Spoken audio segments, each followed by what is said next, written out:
밀리터리 사이언스의 신비한 만남 본게임. 자, 오늘도 본 내용으로 곧장 진격해 보도록 하겠습니다. 안녕하세요. 저희는 본게임의 MSG입니다. 자, 그러면 오늘의 주제 영상을 통해서 먼저 확인하겠습니다.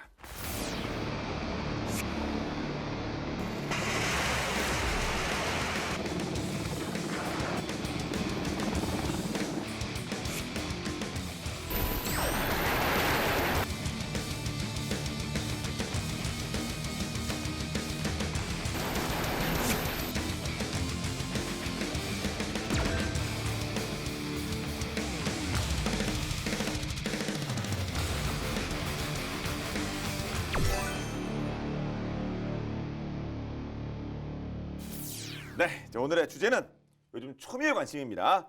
해병대 상륙 공격 헬기 후보 기종에 대한 이야기인데요. 사실 댓글로도 우리 본게임의 많은 팬들께서 시청자분들께서 이 얘기 좀 다뤄달라 말씀하셨는데요. 자, 그러니까 해병대가 상륙 기동 헬기 마린원 이건 있죠. 네. 그래서 그 마린원에 이어서 상륙 공격 헬기 도입을 추진하고 있습니다. 지난해 처음으로 국방 중기계획 예산에 반영이 됐고요. 현재 이제 선행 연구가 진행이 되고 있는 상황인데 이걸 통해서 이제 해외 구매냐 아니면 이제 국내 개발 여부가 결정이 되는 거죠. 대상 업체들하고 가격 조건들의 협상을 거치게 되고 그래서 최종 대상 기종이 결정이 되는데 해병대 큰 그림은 뭐냐면은 마린원 36대 전력과 함께 상륙 공격 헬기를 추가해서 오늘 2021년쯤에는 해병대 항공단을 출범시키겠다 이런 계획을 갖고 있는 거고요. 예. 해병대 항공단은 2개의 상륙 기동 헬기 대대 그리고 1개의 상륙 공격 헬기 대대 이렇게 기동 헬기, 공격 헬기 이렇게 3개 대대로 구성이 되는 것이고 이 계획에 따라서 이제 상륙 공격 헬기가 총 24대가 될 예정입니다. 네. 제가 그 문외한이어서 그 해병대 분들 또 관계자분들 이해해 주시기 바랍니다. 이 질문을. 사실 상륙 기동 헬기는 알겠어요. 이렇게 해병대 분들도 맨날 이렇게 상륙 정으로만 갈 수 있는 건 아니니까. 근데 상륙 공격 헬기가 왜 필요한 건지 아직 안 필요하다는 게 아닙니다. 여러분. 몰라서 그래요. 그래서 상륙 기동 헬기가 있는데 상륙 공격 헬기는 왜 필요한지 궁금해서 그렇습니다. 왜 필요한 겁니까? 아, 굉장히 위험한 발언하셨어요. 몰랐어. 저도 이거 또 반격이 셀 것 같아서 미리 말씀. 궁금한데 몰라서 그래요. 모를 수도 있는 거 아니겠습니까? 몰라서 그런 거왜 필요한 거예요? 우리나라에서 제일 결집력이 강한 단체 중에 하나가 해병대인 건 아시죠? 예, 그렇죠. 예. 해병대 나이스. 몰라서 그렇습니다. 해병대 결정에 의문을 제기하시고 근데 이제 원래 이 상륙 기동 헬기가 그 공격 헬기와 같이 작전을 해야 이 상륙 작전의 그 성공률을 높일 수 있다는 거예요. 뭐냐면 과거에는 사실은 뭐 이런 헬기 같은 공중 전력 없이 우리 아시잖아요. 영화에도 드라마에서 다큐멘터리에서 나오는 상륙정을 타고 그 파도에 그냥 휩쓸려 흔들리면서 상륙하는 이제 그런 형태의 상륙 작전이었죠. 그래서 과거에는 이제 외부에 노출된 형태의 상륙정을 탔고 그 뒤에는 이제 상륙 돌격 장갑차로 그래서 장갑차를 타고 이제 상륙하는 그런 형태인데 이 상륙전의 장갑차의 속도가 느립니다.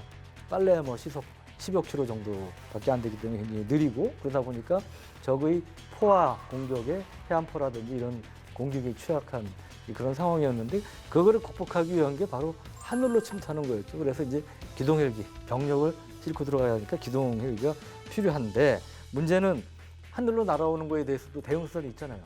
작게는 기관총부터 해서 대공포, 그다음에 보병이 어깨에 메고 쓸 수 있는 수평 대공 미사일 이런 거를 적군이 그 해안에 다 배치해놨단 말이죠. 그러니까 더구나 이 헬기는 느리니까 속된 말로 이런 휴대용 대공 미사일이 밥이에요. 이걸 제압해야 되죠. 이걸 제압하는 수단은 뭡니까? 함포로 멀리서 때릴 거예요? 아니죠.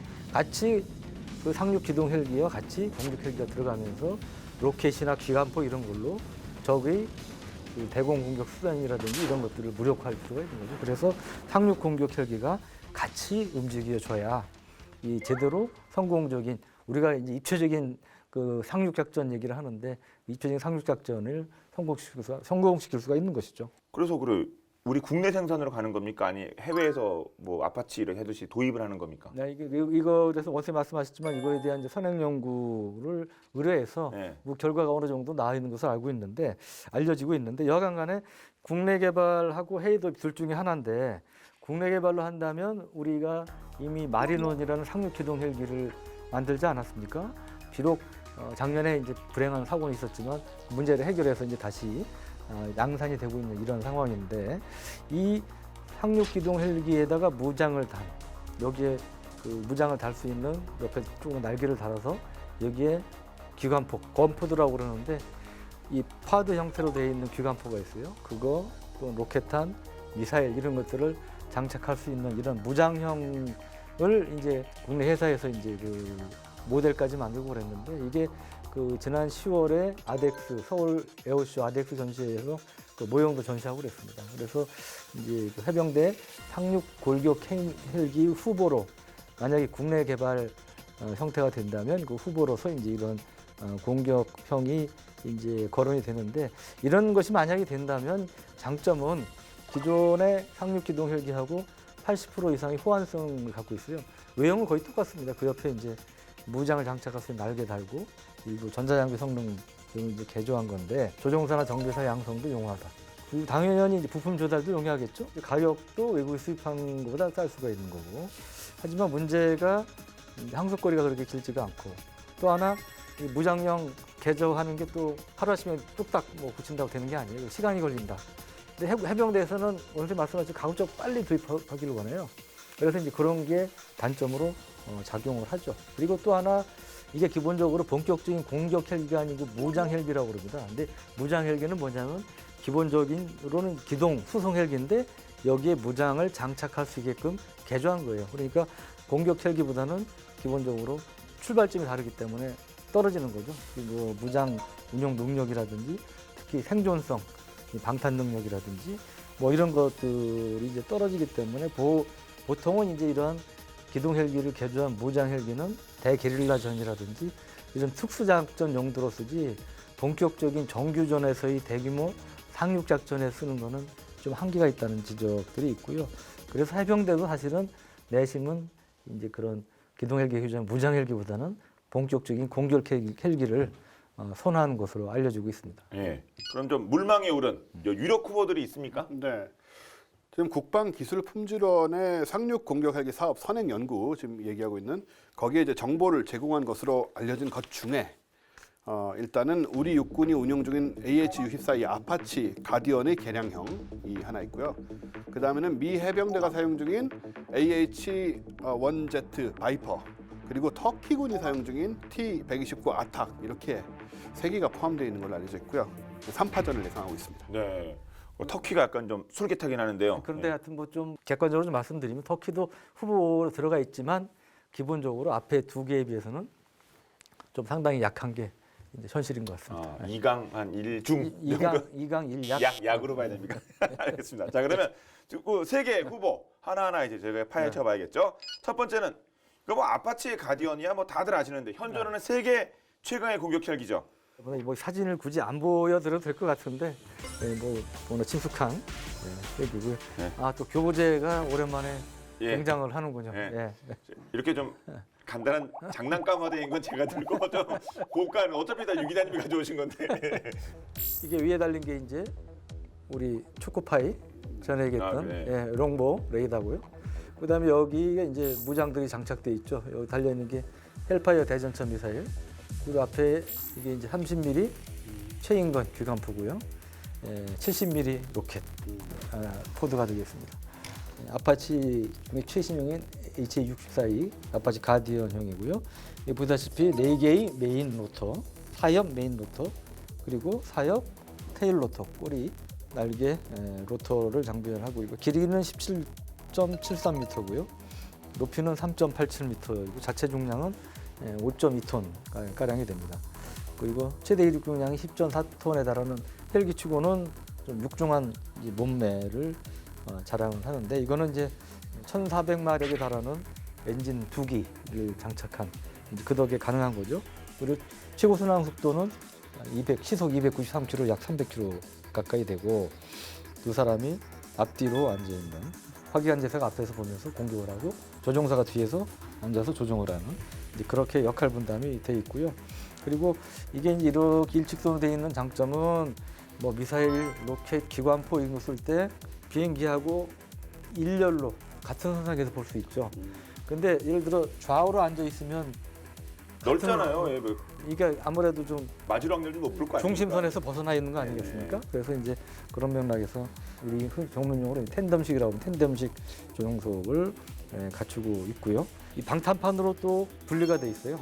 조종석이. 그래서 한 조종석가 피격을 당하더라도 다른 조종석은 생존성을 보장할 수 있는 이제 그런 거고요. 전반적으로 이제 요소별로 이 장갑을 많이 갖추고 있습니다. 아파치 헬기는. 그래서 최대 23mm의 대공 기관포 공격도 견딜 수 있는 그런 방탄 능력을 갖고 있습니다.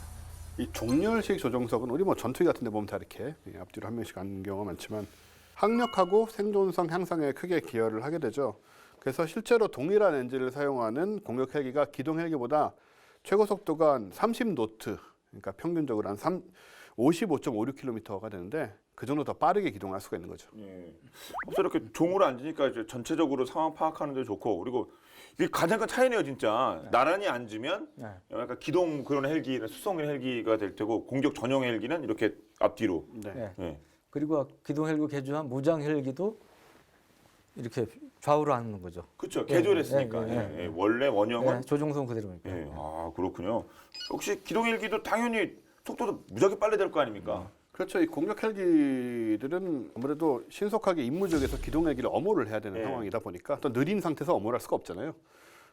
그래서 기동 헬기보다 더 빠르게 비행할 수 있어야 되는 것이고, 근데 이제 베트남전 당시에는 또 그 당시에 UH-1 그 유명한 그 무장 헬기들이 있었는데 이 헬기들은 시속 90마일 이상을 비행할 수가 없었어요. 그러니까는 150km 정도밖에 안 되는. 예. 생각보다 느리네요. 굉장히 느렸습니다 그때는.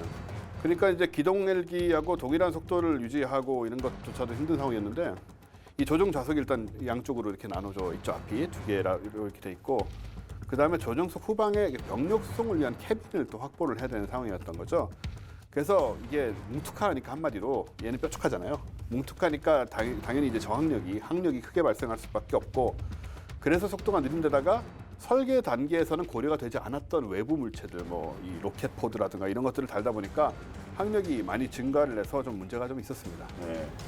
뭐 싸우는 거로만 보면 이거 참 이 아파트 가디언 많은 게 없지 않겠습니까? 그냥 이걸 하면 딱 좋은데 단점도 있을 거 아닙니까? 이거로 하자 이렇게 그렇죠. 못하는 이유. 사실은 뭐 기존 가운데 뭐 성능은 좀 압도적이라고 할 수가 있는데 가격이 엄청나게 비싼 게 비싸니까. 일단 대당 350억 원.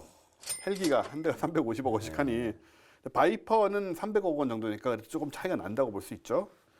근데 그보다 더 문제가 되는 건 사실 해양화입니다. 해양화라는 건 이제 마리나이제이션이라고 영어로 말을 하는데 이제 해상 작전에서 가장 큰 복병은 해수하고 염분이잖아요. 요걸 해결해야 되는데 일반적으로 해상에서 운용하는 항공기들은 육상에서 운용하는 경우보다는 좀 정비에 대한 고려가 더 많이 돼 있어야 되고 그런 부분이 있는데 그래서 이제 미 해병대가 지금 운영하고 있는 게 바로 바이퍼, 독사라는 별명을 가지는 바이퍼죠. 근데 아파치는 그런 점이 좀 부족하다는 판단인데 사실 아파치의 그 가디언, 이 아파치 가디언 제작사 쪽에서는 우레탄 코팅이 잘 돼 있어서 그런 염려가 없다라고 주장을 하고 있으나 그게 이렇게 널리 받아들여지지는 않고 있는 상황인 것 같아요. 네. 자, 이 바이퍼의 경우에는 뭐 눈으로 바로 보이지는 않습니다만은 헬기 동체에 이제 해수에 견딜 수 있는 방수하고 피막 처리가 돼 있거든요. 그래서 또 엔진이나 전자장비도 다 이제 염분을 이겨내기 위한 해양화 작업이 이미 다 이루어져 있기 때문에 굉장히 좀 경쟁력이 있고 그러면서는 또 쌍반 엔진이 장착돼 있고 유명한 우리 아파치가 밀리는 면이 없잖아 있습니다. 이런 면에서. 해양화 부분이 특히 더 그렇군요. 네네. 그렇죠. 실제로 바다에서 작전할 경우 이게 굉장히 중요하다는 거예요. 그런데 그 바이퍼의 경우는 설계 단계부터 가만히서 만들어졌고 또 오랜 운영 경험이 있지 않습니까? 그래서 그게 가장 큰 장점이자 차이점으로 부각을 시키고 있고 그리고 그런 면에서 해병대도 원래 초기에는 이 바이퍼에 더 관심이 있었다고 그럽니다. 그런 관심 배경 중에 하나는 우리 해병대가 사실은 밖에서 알려진 것 이상으로 미 해병대하고 연합훈련을 많이 해요. 뭐 조그만 뭐 대대 중대급까지 따지면 1년에 하여튼 최소 10차례, 10차례 이상 한미연합훈련 하고 그러는데 10차례에서 20차례 이상 연합훈련 하는데 그때 미군들이 갖고 들어온 장비가 바이퍼인 거죠. 그러니까 바이퍼가 그 들어오는 작전하는 모습을 항상 보고 또 바이퍼하고 연합작전을 하고 그러다 보니까 해병대 입장에서는 이 바이퍼가 굉장히 친숙한 존재이고 그런 면에서 또 만약에 우리 군이 해병대가 바이퍼를 도입하면 미 해병대가 어차피 연합작전을 해야 되는데 소위 이제 전문용어로 얘기하는 인터퍼러빌리티, 상호 운용성 그런 측면에서 이제 강점이 있다고 보는 거죠. 예.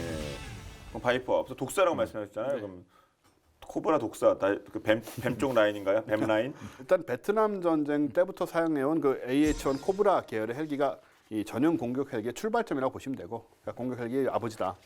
여기에서 이제 미 육군의 공격 헬기는 AH-64 아파치로 발전을 하는 것이고, 해병대는 AH-1Z 바이퍼로 나눠지는 거거든요.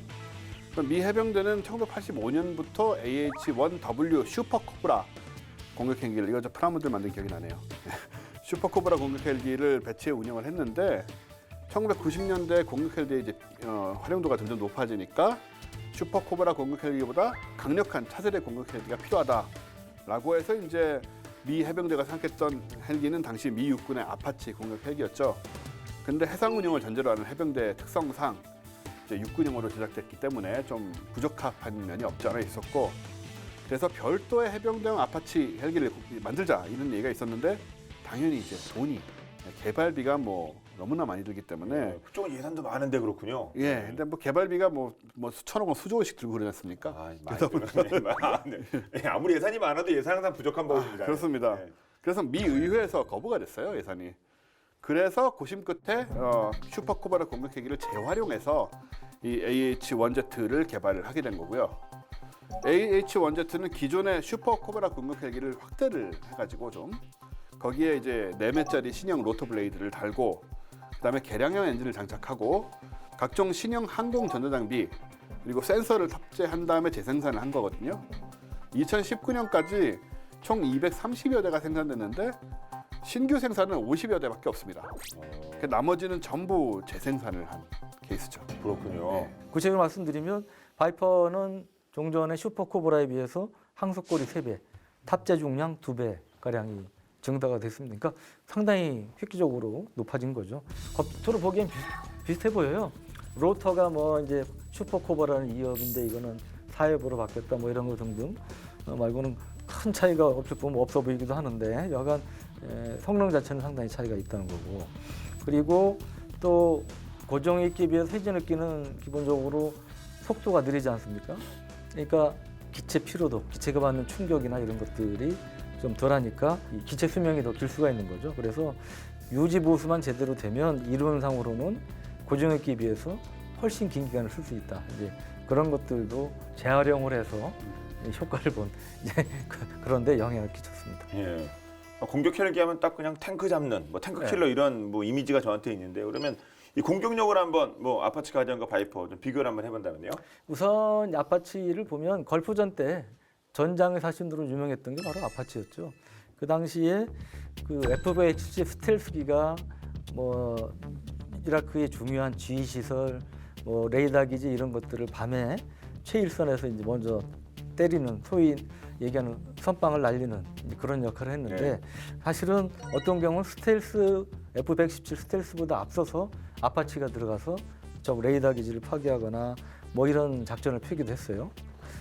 왜 그런 게 가능했던 게 이제 전투 반경이 360km 이상에 달하는 상당히 긴 거리를 갖고 있다는 거. 그다음에 앞에 있는 30mm 기관포가 구형 잔차도 파괴할 수 있다고 그러지 않았습니까? 그러니까 뭐 웬만한 레이더 지휘 시설 뭐 이런 것들 다 이게 이제 파괴할 수 있었던 거고. 그다음 헬파이어 대전차 미사일 갖고 있고요. 그런 면에서 위력을 발휘했고, 30mm 기관포는 최대 1,200발 가량을 이제 탑재를 할 수 있는 거고, 헬파이어 사거리는 최대 8km입니다. 우리가 이제 산술적으로 보면 1계대 아파치 1계대를 18대로 보면 이게 한번 출격하면 적 1개 기갑사단을 괴멸시킬 수 있다. 그런 데이터가 나와요. 그러니까 여기 말씀드린 헬파이어 미사일 같은 최대 16발을 장착할 수 있고, 30mm 기관포도 뭐 웬만한 기갑차랑 파괴할 수 있고, 그러니까 이제 그런 위력을 갖고 있는 건데, 우리 군도 아파치 가디언을 2계대대 36대를 도입을 하고 있습니다. 갖고 있습니다. 근데 만약에 2계대대 36대가 한꺼번에 출동해서 최대 무장을 하고 출동한다? 그러면 이론상 적 전차 500대 이상을 파괴할 수 있는 그런 능력을 갖고 있다고 그러니까요. 상당히 가공할 만한 위력이죠. 그리고 막대처럼 이렇게 동그랗게 2개 위아래 붙어 있죠. 옆에. 맨 끝에 붙은 거요? 맨 끝에 2개. 네. 자세히 보면 봐요 보입니다. 예. 그런데 이게 이제 스팅어 공대공 미사일이에요. 필요할 경우는 공대공 전투도 할 수 있는. 공대공이요? 예. 공대공이면 전투기를 얘기하는 거 아니에요? 헬기를 얘기하는 거예요? 그러니까 뭐 전투기가 될 수 있죠, 필요할 경우. 네. 근데 이제 기본적으로 뭐 적 헬기라든지 느린 항공기를 주표적으로 할 텐데 여간 공대공 미사일도 장착을 하고 있어서 네. 공대공 전투도 할 수 있다. 에어울프 드라마 기억나시면 야, 많은 공대공을 하고 있죠. 80년 그거 초반 아닙니까? 그 예, 잘생긴 예. 주인공 나온 사막에서 그거? 예, 그 사람 나와서 그 첼로도 키고 막 이렇게 하는데 네, 그랬나요? 그분이 이때 공대공 많이 하시는데요. 네. 또 블루 썬더 영화, 아 영화 네. 80년대 영화죠, 그것도. 보면 이렇게 그 발칸포 돌아가는 게 신기했습니다 그 당시에. 그 아파치란 제목으로 나왔던 영화도 있었죠. 아파트는 모르겠는데. 실제 원제는 파이어버즈라고 우리나라에서는 아파치라는 실제로 아파치 헬기 등장했던 영화. 예. 그런데 보면 이제 공대공이 꽤 나오는데요. 이런 공대공 전투가 이런 헬기의 주 임무는 아니긴 한데 실제로 이제 상황이 벌어지기 때문에 그런 상황이 벌어졌을 때 우발적인 전투가 벌어졌을 때 저 대비가 안 돼 있으면 그냥 속수무책으로 당할 수밖에 없으니까 결국은 이제 공대공 무장 장착이 필요하다 이런 요구는 계속 있었던 거고요. 그래서 우리나라 육군의 경우에도 유사시 이제 저공 침투하는 북한의 뭐 AN2나 혹은 MD-500 같은 그런 것들을 요격을 위해서 스팅어 공대공 미사일을 장착을 하고 있는 거죠. 예. 그러면 뭐 얘는 뭐 거의 만점이죠. 뭐 얘는 거의 만점짜리고 공격력은 본다면 요즘 기준으로 보면. 근데 바이퍼는 어떻습니까? 바이퍼도 꽤 괜찮습니다. 일단은 그 헬파이어 대전차 미사일을 비슷하게 16발을 장착을 할 수가 있고 그리고 70mm 로켓포드, 20mm 게틀링 기관포를 장비를 하고 있거든요. 또 개발 당시부터 이제 상륙하는 해병대 기갑 전력을 노리는 적의 공중 전력에 대비해서 스팅어 공대공 미사일 역시 갖고 있고 또 경우에 따라서는 그 AIM-9 사이드와인더를 또 기본 탑재를 하게 돼 있어서 저속 공격기와 공격 헬기에는 충분히 대처가 가능하다 이렇게 볼 수 있죠. 네.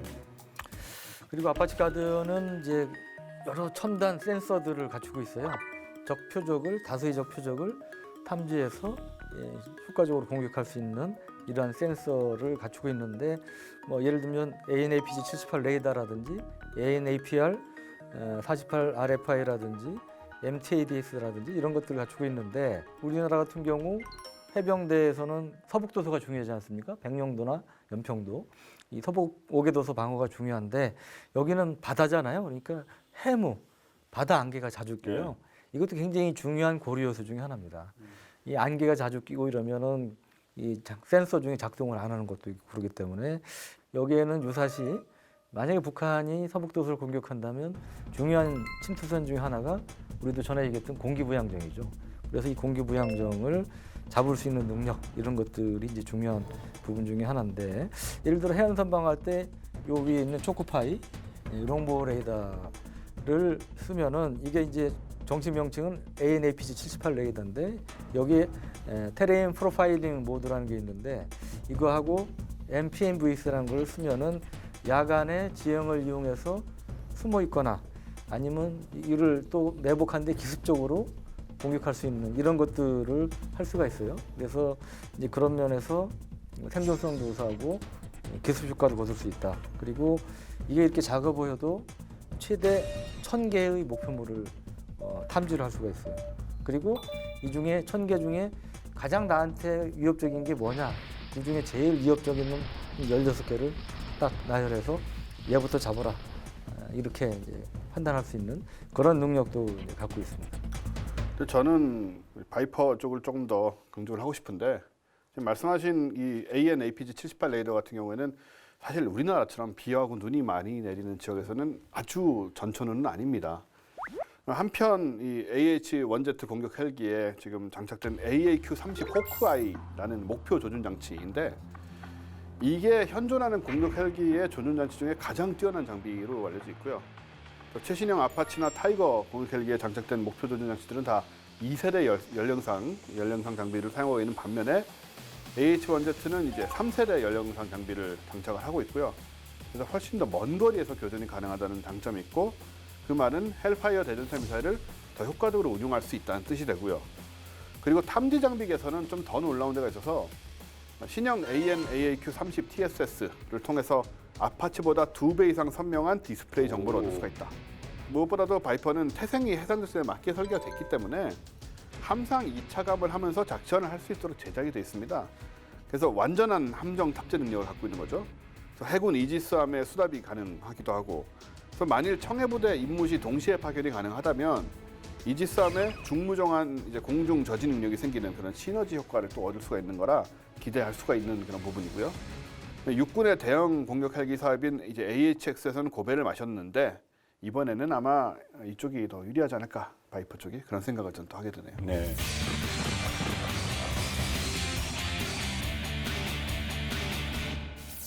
공격 헬기 그리고 기동 헬기 이렇게 특히 뭐 공격 헬기를 같이 운용하는 그런 그 케이스들이 다른 나라에도 많이 있습니까? 바이퍼 같은 게 이제 사실은 해상 작전용 공격 헬기라고 볼 수 있잖아요. 이걸 실제로 운영하는 나라는 사실 의외로 별로 없어요. 왜냐 어디가 있냐면 바이퍼는 파키스탄군이 이제 9대를 운영한 것으로 알려져 있고 그 외에 이제 미 해병대에서 쓰는 것 외에는 이 바이퍼를 본격적으로 운영한 나라는 별로 없는 걸로 알려져 있는데 그 이유는 뭐냐면 이게 웬만한 강대국 그 여유 있는 나라가 아니면 이 전용으로 쓴다는 게 경제적으로 부담스러웠다는 거죠. 그래서 영국 같은 경우도 심지어 아파치를 미 항공모함에서 이착륙 훈련하고 그럽니다. 이착함 훈련하고 그래요.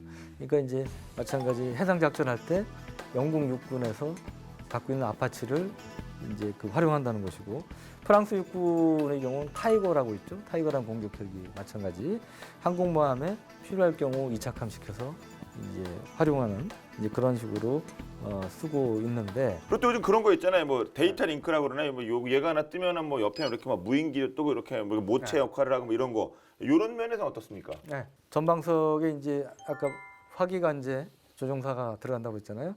그러니까 부조종사가 무인기 중에 그레이 이글이라는 게 있습니다. 우리 주한미군에도 배치가 돼서 여기 이제 언론에도 보도가 됐으니까 군산기지에도 배치가 돼 있고, 지난 10월에 2019 서울 아덱스에도 처음으로 공개가 됐어요. 이거는 뭐 정찰만 한 게 아니고 헬파이어 미사일 같은 거 달아서 공격까지 할 수 있는 이러한 이제 무인 공격기인데, 이 아파치가 그레이글을 컨트롤할 수가 있습니다. 그러니까 상당히 먼 거리까지 100km 이상 되는 먼 거리까지 무인기를 그레이글을 전방 지역에 보내서 아파치가 그레이글의 그 센서가 있지 않습니까? 거기에 카메라나 이런 걸로 잡은 정보를 아파치 조종사가 볼 수도 있고, 필요할 경우는 그레이글에 달려있는 헬파이어 미사일로 저기 뭐 테러 지도자든지 뭐 이런 사람들 목표물을 향해서 공격 명령을 할 수도 있어요. 아파치 항속거리 적지 않지만 적진의 대공망이 굉장히 촘촘한 데 들어가면 위험하잖아요, 아파치도.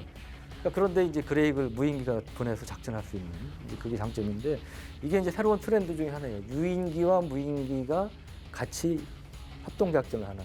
이걸 전문 용어로 멈트라고 그래요. MUMT인데 맨드, 언맨드, 팀. 그래서 이제 무인 팀. 유인부의 이제 연합팀이라고 쓰는 거죠. 사실 뭐 굉장히 좀 멋있는 얘기긴 한데, 기능이고 실제로 정말 뭐 얼마나 쓸까 하는 의심도 좀 있어요, 저는.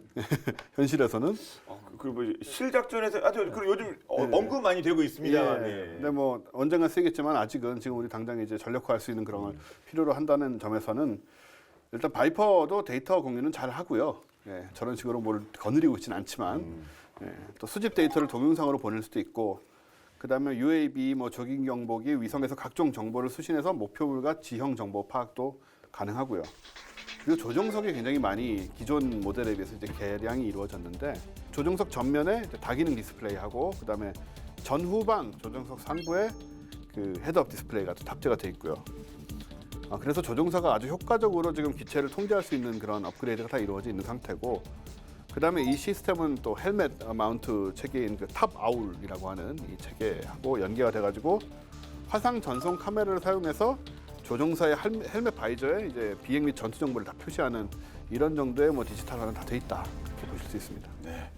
1번 후보, 2번 후보 모두 정말 쟁쟁한 것 같습니다. 자, 그런데 350억이네 300억이네 정말 엄청나게 비싼데, 자, 이 엄청나게 비싼 공격 헬기를 개인 기동용으로 쓰고 있는 세상에 행복한 분이 한 분 계시다고 합니다. 넘사벽이 나오네. 네. 이걸 비싼 공격 헬기를 개인 기동용으로 쓴다. 누구일지 진짜 남다른 클래스를 자랑한 이분 본방야사에서 만나보도록 하겠습니다. 보시죠.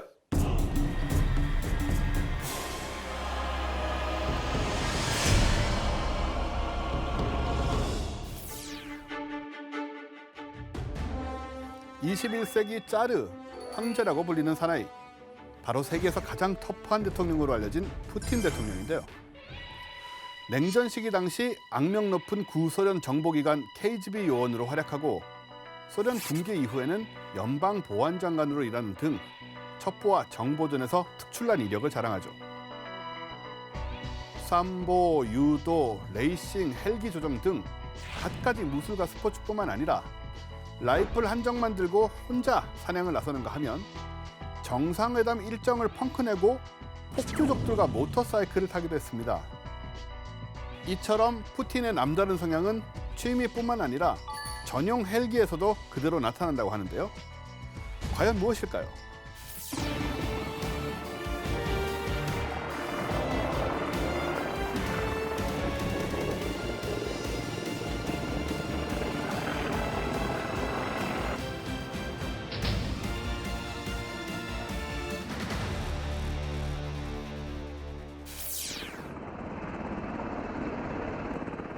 (2015년) 말 모스크바의 대통령궁 크렘린 영내에 거대한 공격 헬기가 등장했습니다. 아니, 대통령궁 앞마당에 떡하니 공격 헬기가 떠올랐다? 시민들 사이에서는 쿠데타가 발생했다느니 푸틴이 테러 위협을 받고 있다느니 별별 추측이 난무하며 한바탕 난리가 났었는데요. 하지만 이 공격 헬기의 정체가 밝혀지면서 모든 오해가 한 방에 풀렸습니다. 바로 푸틴의 새로운 전용 헬기였던 것인데요. 일반 대통령 전용 헬기와는 많이 다른 이 녀석. 바로 전 세계 유일 러시아 주력 공격 헬기인 Mi-24 하인드를 개조한 VIP 전용 헬기 Mi-35MS입니다. 먼저 대통령 전용 헬기로 간택된 Mi-24로 말할 것 같으면 1980년대 아프가니스탄 전쟁에서 무시무시한 위력을 자랑하며 일명 사탄의 마차로 불린 존재인데요. 소련은 산악지형 공격에는 헬기가 딱이라고 판단, Mi-24 공격 헬기를 대규모로 투입했고 하늘에서 포탄을 무자비하게 퍼붓는 공격 헬기 Mi-24는 그야말로 게릴라들에게 공포 그 자체, 사탄 같은 존재였죠. 이렇게 Mi-24는 냉전 시기 당시 미국의 AH-1 코브라에 맞먹는 공산권의 표준 공격 헬기로 위풍당당 그 위력을 떨치게 됩니다. 러시아는 Mi-28, Ka-50 등 새로운 신형 공격 헬기를 개발하긴 했는데 병력 수송 임무와 공격 임무를 모두 수행할 수 있는 Mi-24의 전술적 이점을 도저히 포기할 수 없었죠. 그래서 Mi-24를 대폭 개량한 Mi-35를 내놓았는데 푸틴은 이게 꽤 마음에 든 거죠. 결국 Mi-35를 개조해 자신의 전용 헬기로 만들 것을 지시했습니다. 자, 이렇게 남다른 명성을 자랑하며 새롭게 개발된 Mi-35MS. 21세기 짜르가 타는 전용 헬기인 만큼 뭐가 달라도 한참 다를 것 같은데요. 역시나 기존 공격 헬기하고는 비슷한 듯 하면서도 환골탈태에 가까운 수준의 대대적인 개조가 이루어졌습니다. 먼저 기체를 가볍고 튼튼하게 만들기 위해 값비싼 복합 소재를 대폭 사용했는데요. 속도와 민첩성을 향상시키기 위해 메인 로터를 신형 로터로 바꾸고 엔진도 최신형으로 교체됐죠. 갑작스럽게 미사일이 날아올 경우를 대비한 방어 장비는 물론 전자전 장비까지 탑재됐는데요. 만약의 사태에 헬기가 추락하더라도 추락 충격을 흡수할 수 있도록 랜딩 기어도 완전히 새로 설계됐죠. 기동성, 방어력뿐만이 아닙니다. 따라라라. 아늑하고 편하게 보십니다. 인테리어까지 확 바뀌었는데요. 8명이 탑승할 수 있는 병력 탑승 공간 역시 푸틴을 위해 고급스럽고 호화로운 인테리어로 개조됐습니다. 널찍한 좌석과 회의용 테이블도 추가됐을 뿐만 아니라 헬기를 타고 공중에서 시찰하는 것을 좋아하는 푸틴을 위해 창문도 대폭 커졌죠. 이처럼 오직 푸틴 한 명만을 위해 지상 공격과 병력 수송 등 순전히 군사 작전을 위해 개발된 공격 헬기가 최고의 생존성과 안락함을 자랑하는 VIP 전용 헬기로 대변신을 한 것인데요. Mi-35MS VIP 전용 헬기는 그 태생부터 강력한 방어력을 가진 공격용 헬기인 만큼 푸틴이 우려했던 대부분의 위협으로부터 안전한 헬기로 등극하며 큰 관심을 모으고 있습니다. 덕분에 푸틴은 러시아 영내 어디라도 이 헬기를 타고 마음 놓고 돌아다닐 수 있게 되었는데요. 실제로 Mi-35MS를 전용 헬기로 구입한 이후 군부대 시찰이 부쩍 늘었다는군요. 남다른 마초 성향으로 유명한 푸틴 대통령. 그는 각종 스포츠와 취미를 통해 강인한 지도자의 이미지를 끊임없이 재생산하고 있는데요. 한때 공격 헬기로 오해받은 푸틴만의 전용 헬기도 그의 마초 통치술의 주요 무기 중 하나가 아닐까 싶습니다.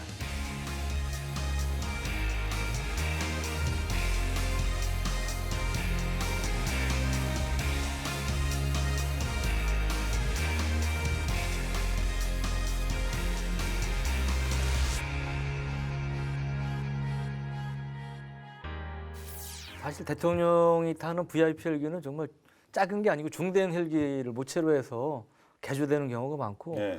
여기에는 뭐 정말 특수 전자장비 뭐 이런 것들이 들어가고 그래서 엄청 비싼데 우리 같은 경우도 이제 대통령 헬기가 S-92를 쓰고 있고 미국의 경우는 마린원이라는 게 있죠.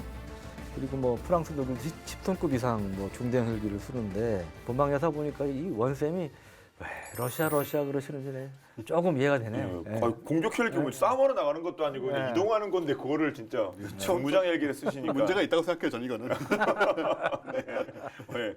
그러니까 그분 특성이 이렇게 막 진짜인지 가짜인지 뭐 곰을 타고 있는 그런 사진도 있었는데 그건 합성입니다. 합성이 아니고 그쵸? 동영상도 있는데 합성이에요. 합성이에요. 네.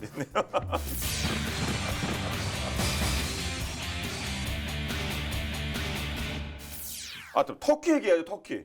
삼순이. T-129 아탁? 네. 예, 이거 어떻게 된 겁니까? 요거는 이탈리아와 영국의 합작 헬기 회사인 그 R그룹이라고 있는데 이 R그룹의 AW129 망구스타 CBT 공격 헬기라는 게 있습니다. 네. 이걸 기반으로 해서 터키의 주도하에 새로운 엔진하고 전자 장비하고 무장을 추가한 거예요. 그러니까 원래 바탕은 이탈리아하고 영국 합작 회사인 것이고 터키하고 그걸 개량했다고 보시면 되고요. 소형 공격 헬기라 길이는 14.6m, 높이는 3.4m, 최대 이륙 중량은 5톤 정도? 그러니까 좀 아까 기종들에 비해서는 좀 많이 작습니다. 네. 또 자연계에서 왜 어릴 때 우리 뭐 그런 영상 본 적 있을 텐데 코브라의 천적이 몽구스잖아요. 네. 몽구스는 코브라 독에도 어느 정도 면역이 돼 있고 그래서 코브라를 잡아먹기까지 하는데 그래서 아마 그 이탈리아가 또 처음에 시장에서 코브라를 잡겠다고 몽구스라는 이름을 붙인 게 아닌가가 아니고 그게 확실합니다. 네. 그 여우같이 생기기도 하고 고양이같이 생기기도 한 것 같아. 그 하여튼 이렇게 약간 담비 비슷하게 생긴 그런 좀 작죠. 근데 여기보다는 작죠. 예. 근데 작은데 굉장히 무서워요. 예. 네. 코브라의 독에 죽지 않는 몇 안 되는 동물 중에 하나라고 그러죠. 그렇군요. 이번에 이제 바이퍼 통칭 이제 그 종류를 다 잡겠다 아니겠습니까? 이제 독사 바이퍼가 잡겠다는 건데 라이센스 생산이라고 이제 기술 이전인 건가요? 그러면 이탈리아하고 영국으로부터 터키가? 뭐 그렇다고 할 수 있고요. 네. 일단 터키의 이제 도입 사업 이름이 그 아탁이라고. 아탁은 뭐 발음에서 나오지만은 그 어택이라는 의미나 비슷한 얘기인데 그래요? 예. 공격 및 정찰 헬리콥터 사업이라는 걸 이제 도입을 터키가 한 거고요. 아탁이라는 이름으로. 이때 그 이 R그룹이 입찰을 하면서 조건으로 기술 이전뿐만 아니고 대대적으로 개조한 터키형 망구스타 공격 헬기를 영국과 이탈리아를 제외한 전 세계 판매를 하겠다는 조건을 내건 거죠. 영국과 이탈리아는 원래 자기네니까. 네. 그래가지고 이제 이렇게 성립이 된 겁니다. T-129는 다른 무장 헬기와 달리 이 병력하고 화물 적재 공간이 없어요. 그리고 조종석과 사수 이 좌석만 앞뒤로 이제 배치가 되어 있기 때문에 동체 폭이 좁고, 그러니까 사람 눈 시야나 아니면 보시면서 또 예, 적외선 추정 미사일에 의해서 좁죠, 굉장히 좁죠. 예, 앞이. 탐지될 가능성이 낮다. 이 동체의 45%는 복합 소재로 돼 있고, 그러니까 좀 가볍고 튼튼한 이런 것이고, 기본적인 이 방탄 성능을 갖고 있고 당연히, 그리고 초속 11.2m의 속력으로 추락을 해도 어느 정도 견딜 수 있게끔 그렇게 설계가 됐다고 합니다. 네. 그러면 그 원조인 AW129 망구스타에서 네. 어느 정도나 개조가 된 거죠? T-129가 쓸 수 있는 양력을 만드는 중요한 이제 메인 로터의 경우는 복합재로 된 5옆 5개의 날개로 돼 있고, 이 날개는 이 로터죠. 로터는 12.7mm 이상 기관포 포탄에도 견딜 수 있게끔 설계가 됐다고 합니다. 그리고 이 로터 움직이는 거는 이제 두 개의 LHTEC CTS-800 4A 터보샤프트 엔진으로부터 나오는데, 이 엔진 하나당 출력이 이제 1,360마력이라고 하고요. 이 엔진은 원래 이제 미국에서 RH-66 코만치라고 헐크에서 나온 헬기 기억나세요? 헐크가 이렇게 가까운 돌도 네. 잡아가지고. 네, 네. 근데 그 코만치라는 스텔스 헬기인데 정찰용 겸 공격 헬기인데 그 계획은 취소가 됐습니다. 사실 개발 취소가 됐는데 여간 거기 헬기에 넣기 위해서 개발된 그런 최신의 엔진이에요. 그래서 괜찮은 엔진을 쓰고 있다. 그리고 이게 우리 해군에도 도입한 와일드캣에서 들어가 있는 그런 헬기고요. 또 하나 공격 헬기에서 중요한 신경망에 해당되는 게 비행제 시스템인데 이 비행제 시스템 그다음에 조종석 이런 것들도 이 첨단 장비로 구성이 돼 있다.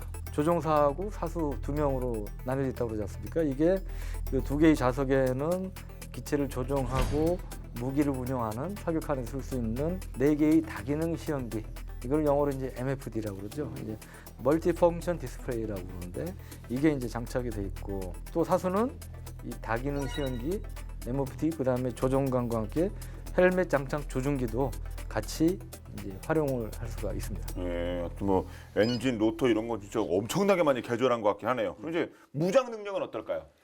그럼 만만하지 않습니다. 약간 뭐 적긴 하지만 일단 기본적으로 엔진 출력이 향상이 됐기 때문에 베이스 모델인 그 AW129 망구스타보다는 무기 탑재 중량이 30%나 늘어나 있고 헬파이어 미사일이 12발이 탑재가 되고요.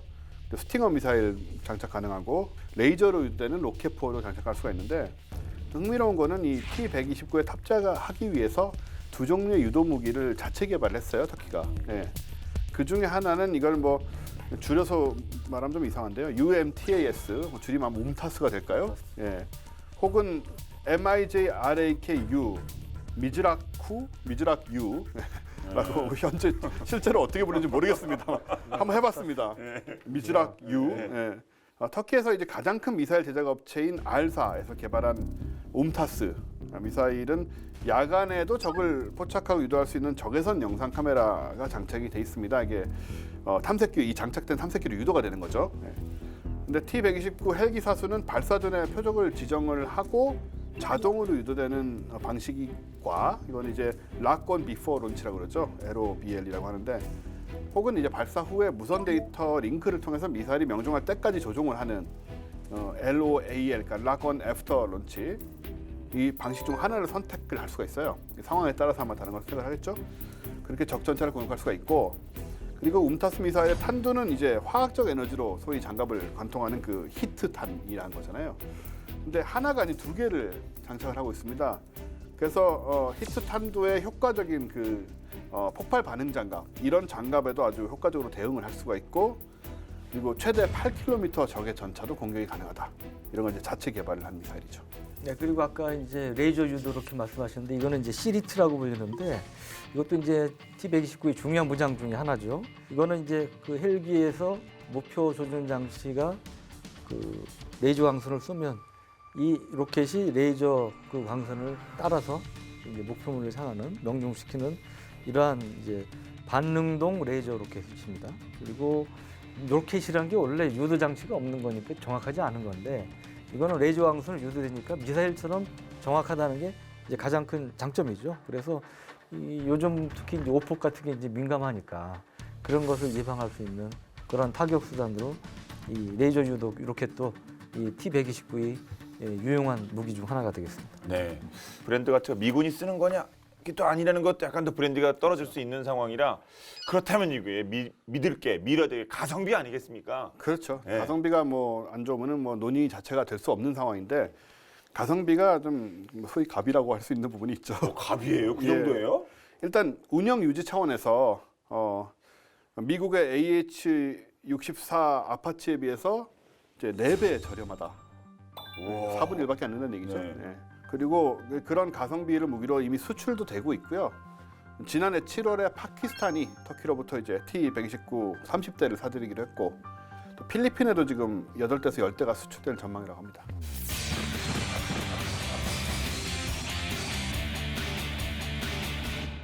자, 이렇게 해서 진짜 우리 해병대분들이 정말 악으로 깡으로만도 귀신 잡는 우리 해병대분들 참 무척 사랑합니다. 이거 앞에 그 제가 그 정말 그 질문이 잘못된 거지. 솔직히 저를 욕하지 마시기 바랍니다. 예. 근데 우리 해병대분들에게 공격 혈기 반드시 필요하거든요. 네. 저는 무조건 필요하다고 저는 생각합니다. 이거 무조건 네. 이건 기정이 무조건 해야 돼요. 근데 이제 어떻게 하는 거냐가 문제가 될 텐데 네. 오늘 어떻게 보였습니까? 그래서. 네. 네. 우리 원세 먼저 하시죠. 예. 처음에 하시죠. 가장 좋은 걸로 가장 비싼 걸로 사자. 아 그렇죠. 예. 그런 거 돈을 아끼면 안 되지 않습니까? 그럼요. 예. 해병대 우리 파이팅. 해병대분들이 해병대 만세. 야, 우리 원세는 또 화끈하게 서포트하는 건 처음. 네, 아니 가장 좋은 거 쓰시면 가장 그 필요한 거 본인들이 다 아시잖아요. 훈련 연합 훈련 뛰고 했으니까 제일 필요한 것들을 살 수 있게 여건이 마련됐으면 좋겠습니다. 예. 네. 해병대 전에서 나서면 시청률이 엄청 올라갈 거예요. 아, 제주에 많아요. 해병대 전에 제주에 많습니다. 위안에 많아요. 아, 저는 길게 말씀 안 드리겠어요. 네. 저는 벌써 몇 년 전부터 해병대 상륙 공격이 필요하다. 기사도 썼던 사람이에요. 아 이거 완전 썼고 비리네. 그래서, 예. 아 완전 있는 기사를. 해병대 만세. 이거밖에 좀 할 말이 없네요. 그래서 저는 중요한 게 결국 이제 막 무기 도입하다 보면 현실적인 게 예산 압박이잖아요. 근데 하여튼 중요한 게 수요군의 의사입니다. 해병대가 원하는 걸 사주라. 가장 잘 아시니까. 예. 그것만 말씀드릴게요. 해병대가 원하는 걸 사주십시오. 예. 예, 저도 돈 더 많이 벌어서 세금도 많이 내야겠습니다. 예. 자, 본 게임 오늘이 2019년 마지막 회예요. 벌써 그렇게 예, 됐나요? 예. 말이에요. 새로운 본 게임을 합니다. 근데 뭐 네. 바뀐다는 게 아니라 새로운 본 게임 다시 또 근데 새로운. 예. 내년에 다시 볼 수 있는 거예요? 아, 그럼요. 아, 예, 예, 예. 내년에 가니까. 예. 그래서 내년에 또 심기일전하겠다는 말씀 드리려고 하는 거고 2020년 경자년이네요. 2020년 예, 경자년은 신 쥐띠입니다. 쥐띠 저도 제가 쥐띠인데. 12, 24, 36, 48로 가는구나 이제. 네 번 돌았네요. 저희 얘기도 하는데 흰 쥐띠입니다. 고경이라는 비결에는 흰 쥐를 만나면 크게 흥한다라고 쓰여 있습니다. 내년에도 계속해서 본게임 여러분의 사랑을 받고 저희가 여러분께 크게 흥할 수 있는 그런 기호를 많이 전해드렸으면 좋겠습니다. 새해에도 저희 본게임은 계속됩니다. 국방TV 앱을 통해서 언제든지 즐겨주시기 바랍니다. 그럼 저희는 여기서 인사드리겠습니다. 지금까지 저희는 본게임의 지었습니다. 새해 복 많이 받으세요. 야, 2년이 더 지났네. 그러게요. 네. 해병대 만세. 그러게요. 네, 본 게임이 이제 3년 차에 접어드는 거예요, 벌써? 아 그렇네요. 진짜. 횟수는 횟수는 4. 횟수는 4년 차고. 사예요? 아, 4점. 아니, 만 2년이 넘었으니까. 넘은 거죠. 지난 예. 8월로 해서. 그렇죠. 넘은 우리가 거니까. 지금 예. 몇 회야 지금 125이니까요. 예. 몇 년이 오시죠.